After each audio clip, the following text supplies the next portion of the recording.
একসময় একটি গ্রামে এক গরিব ও পরিশ্রমী কৃষক বাস করত। তার জমির পরিমাণ ছিল খুবই কম। কৃষকটি ছিল কঠোর পরিশ্রমী।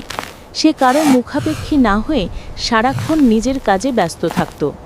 খুব ভোরে উঠে সে তার সামান্য জমিতেই ফসল ফলানোর আশা নিয়ে কাজ শুরু করত। কিন্তু তার এই কঠোর পরিশ্রম দেখে অন্য প্রতিবেশীরা সব সময় টিটকারি করত।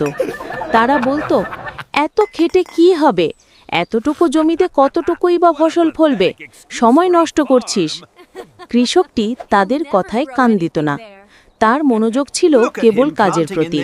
তার লক্ষ্য ছিল সাফল্য। যখন সবাই আলস্যে ঘুমাতো, তখনও সে মাঠে কাজ করত।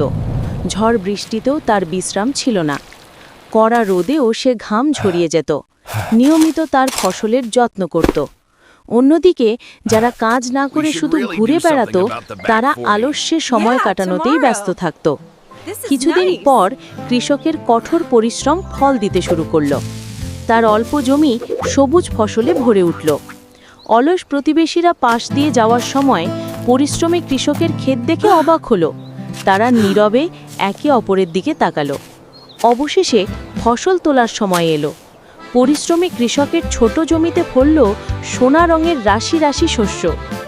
আনন্দ ভরে পরিশ্রমী কৃষক তার ফসল কাটতে শুরু করল। তার চোখে মুখে ছিল কঠোর পরিশ্রমের তৃপ্তি। অন্যদিকে যারা কাজ না করে সময় নষ্ট করেছিল, তাদের বড় জমিতে তেমন ফসল ফলল না। তারা বুঝতে পারল যে শুধু আলস্য করে আর টিটকারি দিয়ে জীবনে সাফল্য আসে না। তারা তাদের ভুল বুঝতে পারল।